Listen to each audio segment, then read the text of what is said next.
Freezing, a show set in a world where the world we know today has been invaded by an alien race known as the Nova. Normal means appear to be useless against this far more advanced species, and the only hope that humanity can possibly rely on is girls with big fucking titties. Freezing obviously has its priorities set in stone, but the abundance of absolutely outrageous fight scenes and ample fan service deliver exactly what you're looking for. And trust me, I know what you're looking for. Maji D Watashi Nikoi Shinizai, or however you pronounce that, the show that doesn't attempt to be something that it isn't. It has some fantastic over-the-top action, but the main point of the show is its plot! Actually no, I meant the characters. Yeah, the characters, yeah. Its characters are rather generic, but they play the part so well that you can't help but love this delightful show. It's simply difficult to not enjoy it, and with such a weird concept of having wars at school to determine your social status, it surprisingly entrances you with its ridiculous ideas and compels you to love it for what it is. Makan-ki, an action-based supernatural school life series that follows around Takaru, who's just entering into his first year of 10B high school being co-ed. And of course, with a plot such as this show was made to simply focus on the plot. Said plot was mainly introduced with brilliant fight scenes that magically rips apart the girls' clothes, revealing plot that you'll have to extensively research to even understand. Now get out there, fellow scientists, and solve this reoccurring mystery surrounding this bizarre plot. You're our only hope. Ben 2, a show that deserves praise for not straying from its utterly ridiculous concept. This show delivers greatness that other shows can't possibly match by having magnificent over-the-top parody fights that blow away any expectations of boredom. These fights tend to occur over discounted food items, but don't fear this absurd concept, because Ben 2 is one of the most intense and entertaining shows I've had the pleasure of watching, and you should definitely watch it too. Pun intended. After the villain is finally defeated, what does the hero do? Where's the hero go? What becomes of the hero? These are questions that are rarely ever answered, but aesthetic of a rogue hero is this entire premise. And now, harem main characters tend to be weak and rather irritating, but this anime introduces a refreshing character by the name of Akatsuki who does whatever he wants by using all of that manly pent-up testosterone. He charges in head first and challenges the plot that is usually ignored by other harem MCs, and it's a wonderful premise that is a breath of fresh air that anyone can easily appreciate. Razio plus Vampire, a more or less typical ecchi harem that's main twist is that it revolves around our wimpy human main protagonist Skune, who ended up at a high school meant for monsters and supernatural creatures. Now, Razio plus Vampire has an abundance of plot, like a lot, excessive amounts of plot. Now, while that isn't particularly a bad thing, it focuses more on that than the interesting concept of attempting to survive in a school of monsters. Even though that disappointed me, the characters are all very addicting. They kept the anime fascinating enough to keep you constantly entertained. Aria the Scarlet Ammo's plot is set in a school that grants special students permission to take up missions and engage in combat using weapons. So you have talented snipers, gunmen, sword masters, and special ability users produced by the school. Our protagonist Kinji, after an unfortunate incident, has decided to quit the combat division and live a normal life when suddenly he gets involved with a killing incident. A girl falls from the sky and activates his Ero super mode. Now with the flat-chested Aria and other friends, they set off on a new course of his life, also known as the harem route, with tits.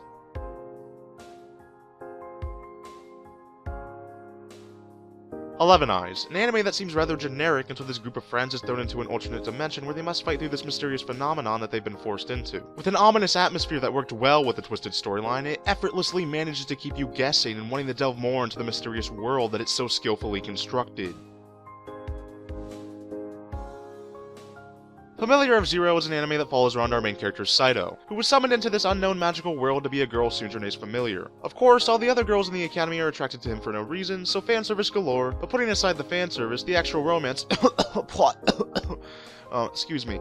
The romance was intriguing and actually had the main character pick one of the girls for once, but it lacked much necessary depth, but I still thoroughly enjoyed it from its comical moments to the immensely awesome action sequences and remarkably overdramatic moments. It just appealed to a lot of different interests.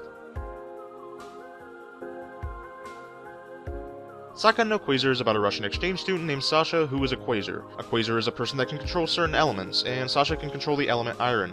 A Quasar's source of power is called Soma, or in other words, breast milk. Yeah. So how else is he going to power up? By sucking on the boobs of some of his classmates, of course. This anime has an overwhelming amount of boobs and fan service, and those who are not yet ready should not watch it. But if you do think you're ready for the onslaught of etchiness that Sakan no Quasar has, watch the uncensored version. For science. Of course. Science. Science.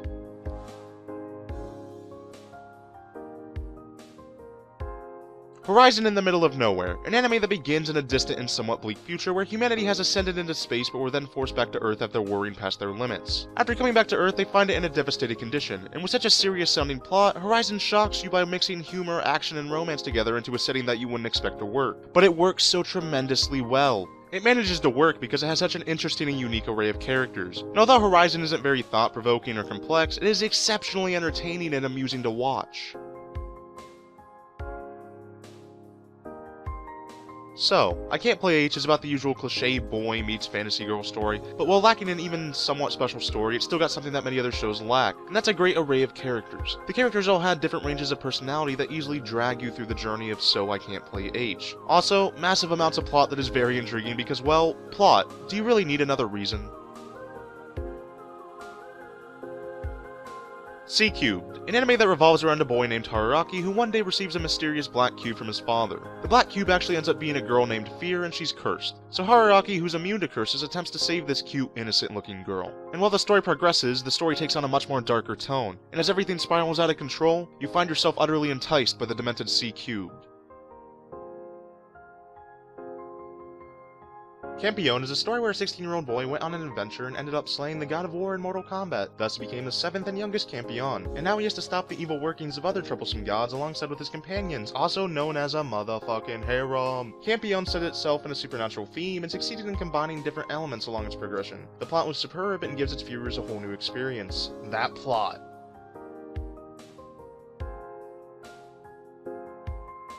Sekirai, a battle royale between 108 artificially made life forms known as Sekirai. These Sekirai find their masters or Ashikabi and fight to win their wish. Sekirai does a great job of combining a lot of different genres together and making it work extremely well. Sekirai contained enough of awesome action and drama that the overall story was good enough to have you watching each episode with anticipation of the next.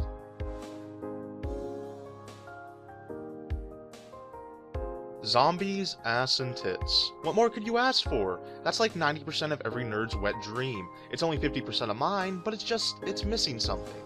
Something. I can't think of it right now. Regardless, let's move on. With a likable and cliché group of characters and awesome action sequences that keep you highly entertained, High School of the Dead delivers a well-made and fun-to-watch anime. It's incredibly entertaining to watch the group attempt to survive the zombie apocalypse, and also two more things. Amazing character development. Unexpected plot points. Tits. Strike the Blood is about our slightly stupid main character Kojo, the 4th progenitor who has recently become a vampire. He lives on an island near Tokyo where mythical and magical beings can live in peace with humans, and he has only recently obtained these insane powers from the late 4th progenitor. And during the series, he must learn how to master his new destructive powers while being watched over by the Lion King organization's cute Yukina. These two's interactions truly make the show fantastic. Of course, the interactions with the other girl leads is entertaining as well, so adding that all together with the fan service and the supernatural elements makes for a splendid show.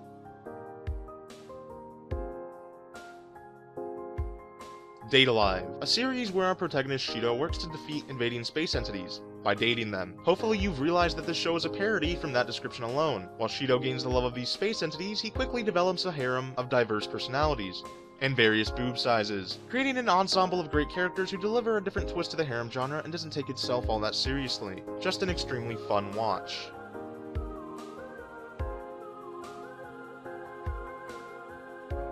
Vengeance. A plot point that is unarguably overused, but Unbreakable Machine Doll manages to expand on the concept much more than many other shows, thanks to the unorthodox pairing of our main characters Raishin and his doll Yaya. While seeking his vengeance, Raishin is owning his skills to become one of the most powerful puppeteers in the world. Astonishingly, the plot is actually overshadowed by Raishin's quest for vengeance, and creates a marvelous story that you don't see very often, and I would recommend not missing out on. A lot of harem and romance anime out there tend to fail at telling an interesting story. The Ambition of Oda Nobunaga has superb storytelling. It's based on real historical events that happened in the Sengoku era, where various famous historical figures were switched into girls. Our protagonist somehow traveled to this time and uses his knowledge of the time period to help the Oda clan unite Japan, resulting in a fantastic anime. The basic premise of Samurai Girls is that our typical main harem lead can transform girls into master samurai by kissing them. So, not exactly the most original of concepts, but it's brilliantly executed with excellent satisfying results. Set in an alternative future of Japan where old traditions mix with modern technology, you find yourself entranced without difficulty by the captivating world that it fabricates. The unique artwork is also of note because of its distinctive style and stunning amount of great detail. Samurai Girls truly gives you an uncommon experience that you won't find with many other shows. Heaven's Lost Property, the downfall of our main protagonist Tomoki's peaceful and quiet life. Heaven's Lost Property can be best summed up with flying panties, angeloids of all shapes and sizes, and karate chops that defy every possible law of physics. It's this over-the-top comedy combined with great art and characters that make a great show. It relies on wonderfully done natural character development, resulting in both a touching story and great ecchi and comedy moments that keep the viewer entertained.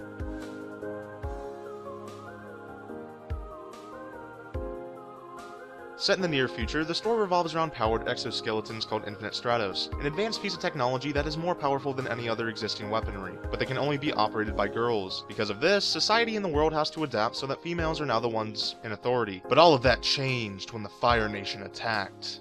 Whoops, wrong line, let me try that again. But all of that changed when our protagonist Ecchi is found to be the only male in the world with the ability to pilot the machines. He is then forced to attend the prestigious Infinite Stratos Academy for his own protection, and now he must take on the harem route without any saves.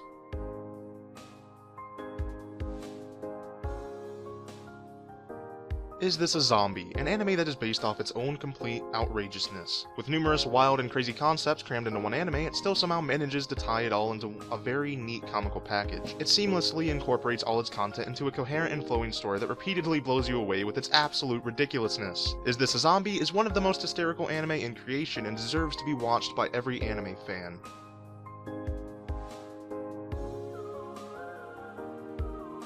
High School DxD, the most plot-driven ecchi show that actually manages to deliver a compelling and interesting story that makes you stick around for something other than the boobies.